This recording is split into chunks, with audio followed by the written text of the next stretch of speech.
नमस्कार। आपका अखबार के अंक में आपका स्वागत है। मैं हूं प्रदीप सिंह। आपने मूर्छित व्यक्ति यानी बेहोश हुए व्यक्ति को जरूर देखा होगा, और जब बेहोशी से वो निकलना शुरू करता है, मूर्छा टूटने लगती है, तब जो बोलता है बहुत अल्लम गल्लम बोलता है। क्या बोल रहा है उसके लिए भी समझना मुश्किल, जो सुन रहे हैं उनके लिए भी। और अगर व्यक्ति सन्निपात का शिकार हो जाए, डिलीरियम का, तो फिर वो कुछ भी बोल सकता है। अब उस समय वो क्या बोलता है उसको कुछ समझ में नहीं आता खुद को ही, बाकी लोगों की तो बात छोड़ दीजिए। तो ऐसी स्थिति में अगर कोई किसी पॉलिटिकल पार्टी का नेता आ जाए, तब वो क्या करता है? वो वही करता है जो इस समय उत्तर प्रदेश के पूर्व मुख्यमंत्री अखिलेश यादव कर रहे हैं। अखिलेश यादव पिछले कुछ समय से, बल्कि लोकसभा चुनाव से थोड़ा पहले से पीडीए उन्होंने चिल्लाना शुरू किया है। पीडीए मतलब पिछड़ा, दलित और अल्पसंख्यक। तो पिछड़ा का मतलब उनका है यादव, और अल्पसंख्यक का मतलब है मुसलमान। तो वो मुस्लिम यादव वाली बात जो बिहार में है आरजेडी के साथ, वो उनके साथ न चिपके, इसके लिए उन्होंने ये पीडीए का नाम दिया। अब वो इस नारे को देकर उनको लगता है कि वो पिछड़ों के मसीहा बन गए हैं, सबसे बड़े नेता बन गए। उनको थोड़ा सा सच्चाई की ओर भी ध्यान देना चाहिए, इतिहास भी पढ़ना चाहिए अपने ही राज्य का, और अपने राज्य में जो राजनीतिक दल हैं, और ख़ास तौर से जो उनकी मुख्य प्रतिद्वंदी पार्टी है भारतीय जनता पार्टी। अखिलेश यादव की पार्टी समाजवादी पार्टी है। उसका जन्म कब हुआ? 1992 में। और 1984 में भारतीय जनता पार्टी ने कल्याण सिंह को अपना विधायक दल का नेता बनाया उत्तर प्रदेश विधानसभा में, और 1991 में प्रदेश का मुख्यमंत्री बनाया। पहली बार मुख्यमंत्री बनाने का मौका मिला भाजपा को जब, तो उसने पिछड़ा वर्ग के लोध समाज से आने वाले कल्याण सिंह को मुख्यमंत्री बनाया। लेकिन क्या समाजवादी पार्टी में परिवार के अलावा, यादव परिवार के अलावा और कोई ये कल्पना भी कर सकता है कि वहां तक पहुंच सकता है? असंभव बात है। जो इस तरह की बात करेगा वो पार्टी में नहीं रह पाएगा। और पीडीए का मतलब है यादव, और कुछ बच जाए तो मुसलमान। वरना अखिलेश यादव ये बताएं, अभी वो सीनियर और जूनियर होने की बात कर रहे हैं। उन्होंने ऐतराज दो बातों पर किया। अब जब से पंकज चौधरी उत्तर प्रदेश भाजपा के अध्यक्ष बने हैं, मेरा मानना है कि अखिलेश यादव मूर्छित हो गए थे। उनको लगा कि उनका पीडीए का प्लैंक चला गया, क्योंकि उनके पीडीए में तो जो है गैर यादव पिछड़ी जातियां शामिल नहीं हैं। और यादवों के बाद जिसकी आबादी सबसे ज़्यादा है उत्तर प्रदेश में, वो है कुर्मी समाज। उस समाज के व्यक्ति को, उस समाज के नेता को भाजपा ने प्रदेश अध्यक्ष बनाया। अब आप देखिए, उनको ये नहीं दिखाई देता। वो कह रहे हैं कि, और तुलना कर रहे हैं भाजपा ने जिनको कार्यकारी अध्यक्ष बनाया है नितिन नवीन को, कि 5 बार का एमएलए, राष्ट्रीय अध्यक्ष और 7 बार का सांसद प्रदेश अध्यक्ष। तो ये बताकर वो बताना चाहते हैं कि भाजपा पिछड़ा विरोधी है। वो कह रहे हैं कि ये पीडीए का अपमान है। उनको ये दिखाई नहीं दे रहा है कि टिकट दिया भाजपा ने पंकज चौधरी को। टिकट तो शायद 8 बार दिया, और मेयर से शुरू हुए थे वो, वहां से यहां तक पहुंचे हैं। जरा अखिलेश यादव बताएं कि उनकी पार्टी में यादव के अलावा और किसको इतना बढ़ने का मौका मिला है। केंद्र में 2 बार मंत्री रह चुके हैं पंकज चौधरी। पंकज चौधरी के प्रदेश अध्यक्ष बनने से अखिलेश यादव को अपने पैर के नीचे की जमीन खिसकती हुई दिखाई दे रही है, कि एकमात्र सहारा था पीडीए, वो भी भाजपा ने छीन लिया। और शायद अखिलेश यादव भूल गए हैं कि इस देश का प्रधानमंत्री कौन है। भाजपा ने इस देश को पहला ओबीसी समाज का प्रधानमंत्री दिया है, जो पिछले 11.5 साल से लगातार प्रधानमंत्री है। 3 चुनाव जीत चुका है लगातार। ये रिकॉर्ड सिर्फ इससे पहले जवाहरलाल नेहरू ने बनाया था। तो अब पीडीए की बात करें या पिछड़ा वर्ग की बात करें, तो भाजपा की क्रेडिबिलिटी ज़्यादा है या अखिलेश यादव की ज़्यादा है? उनके लिए पीडीए का मतलब परिवार, और उसमें भी परिवार में भी यादव परिवार, और यादव परिवार में भी अपना परिवार। उनको पूरे उत्तर प्रदेश में कोई योग्य यादव नहीं दिखाई देता परिवार से बाहर। और सीनियर और जूनियर होने की बात कर रहे हैं, तो जरा सा अपने परिवार में ही देख लें, किसको किसको टिकट दिया, लोकसभा में भेजा और जो है सांसद बनाया, उनकी सीनियरिटी क्या थी। अखिलेश यादव जब 2012 में मुख्यमंत्री बने तो आजम खां उनसे सीनियर थे कि जूनियर थे। तो यादव से बचेगा तब मुसलमान को मिलेगा, मुसलमान दरी बिछाएगा और यादव कुर्सी पर बैठेगा। ये 2007 में उत्तर प्रदेश के मुसलमानों को बता दिया था मुलायम सिंह यादव ने कि गलतफहमी में मत रहना, दरी तो तुम्हें ही बिछानी पड़ेगी और कुर्सी पर तो यादव ही बैठेगा, वो भी हमारे परिवार का। तो आज अखिलेश यादव की उम्र करीब 52 साल है।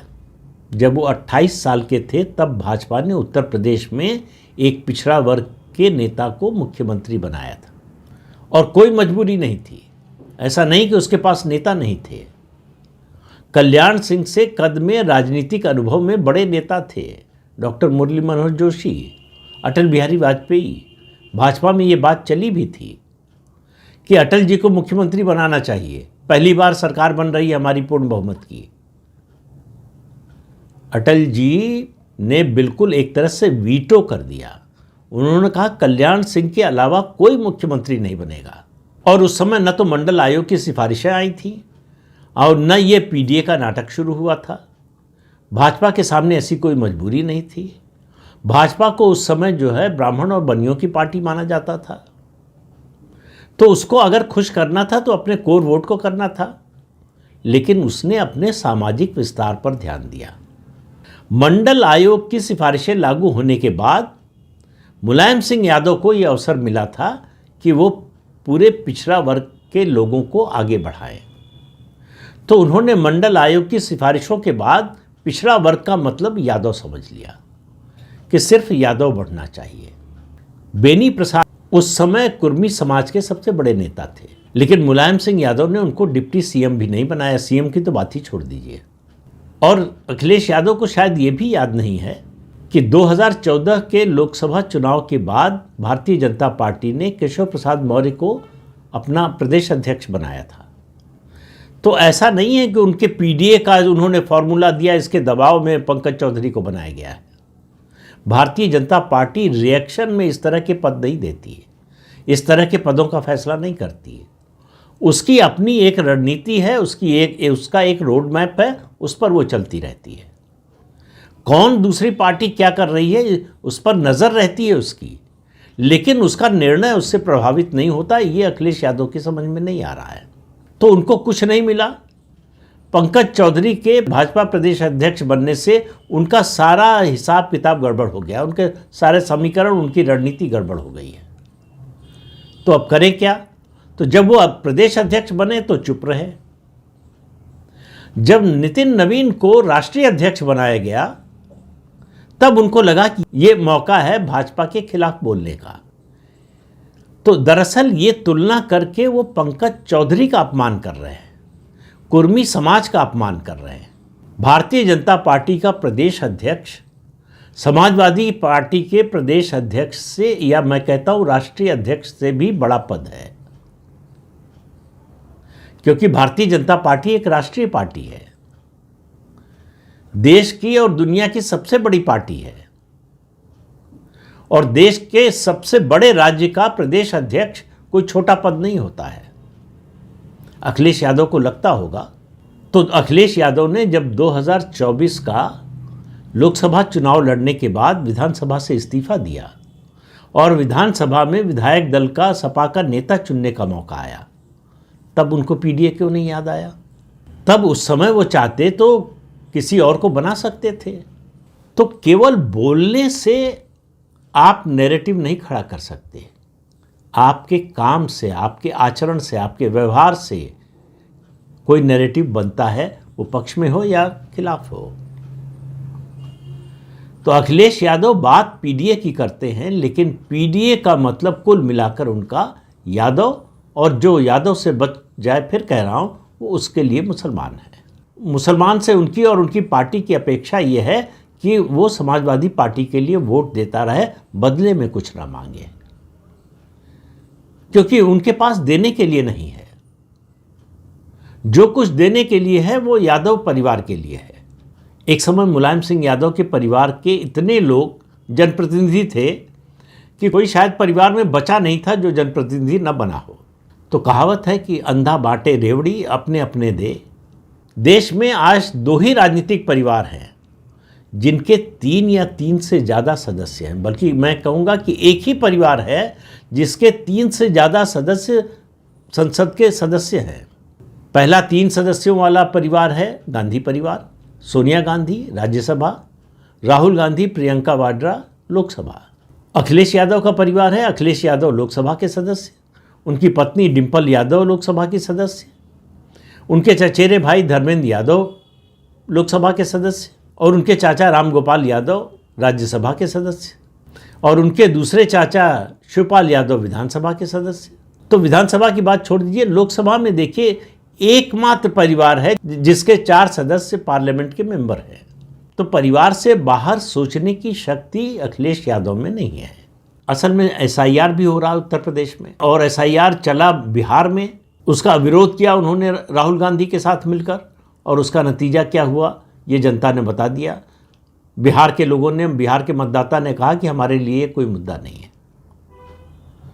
अब वो उत्तर प्रदेश में रोज़ नई नई बातें ला रहे हैं कि बीजेपी का 4 करोड़ वोटर गायब हो गया और उसका आधार बनाया उन्होंने मुख्यमंत्री योगी आदित्यनाथ के एक बयान पर, जो उन्होंने पार्टी के अपने नेताओं से कहा कि 4 करोड़ मतदाताओं का फॉर्म भरकर वापस नहीं आया है। इसका ये मतलब नहीं हुआ कि 4 करोड़ वोट कट गए। तो उन्होंने हिसाब लगा लिया और उनके यहाँ लगता है बहुत बड़े मैथमेटिशियन बैठे हुए हैं।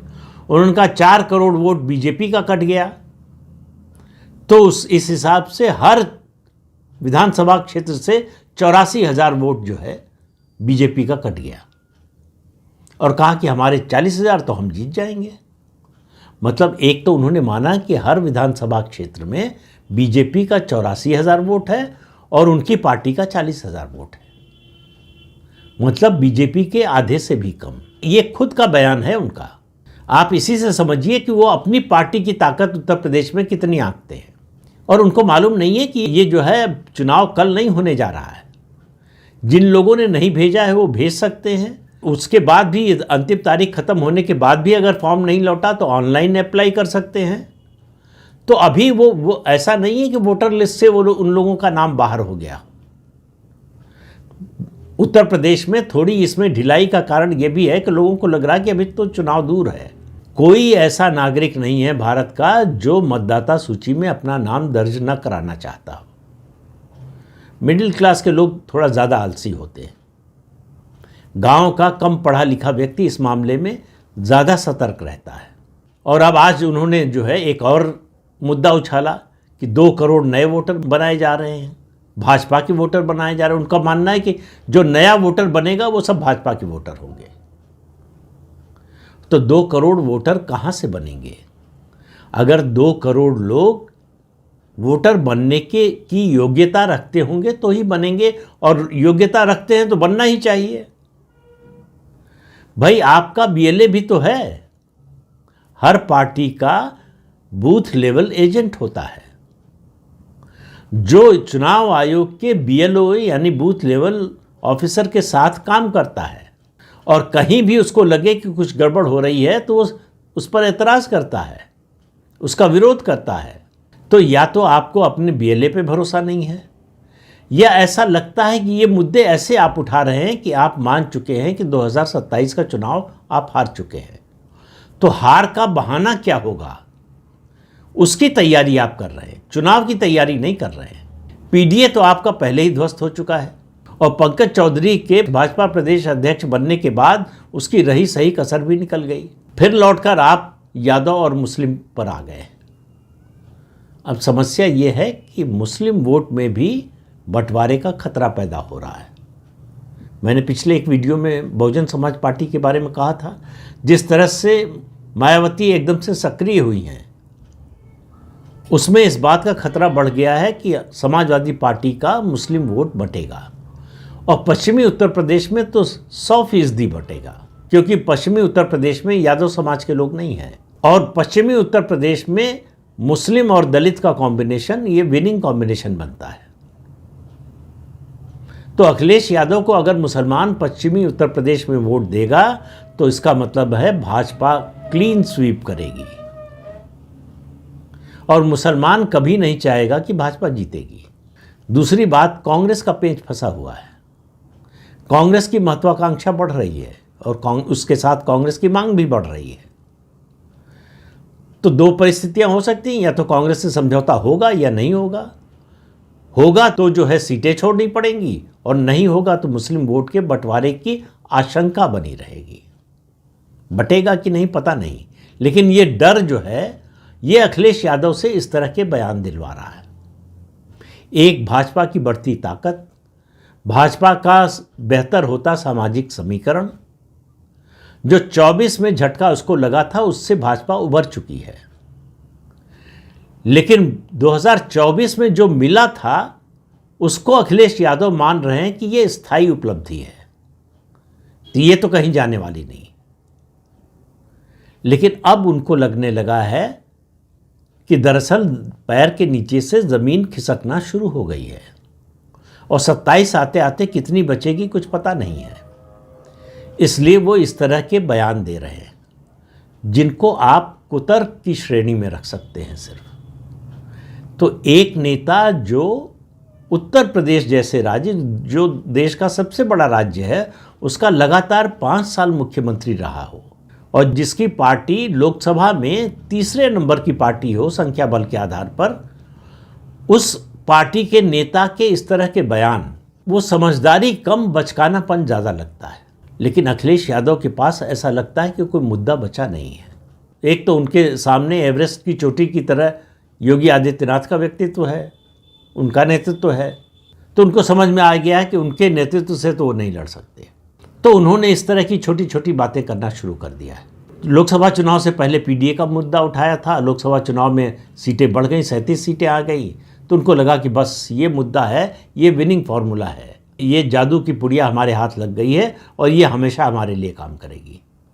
लेकिन अब लग रहा है कि उसका भी असर खत्म हो रहा है, वो जादू भी चलता हुआ नहीं दिख रहा है, क्योंकि भाजपा 2024 में जो कुछ हुआ उसके लिए तैयार नहीं थी, उसने तैयारी नहीं की थी।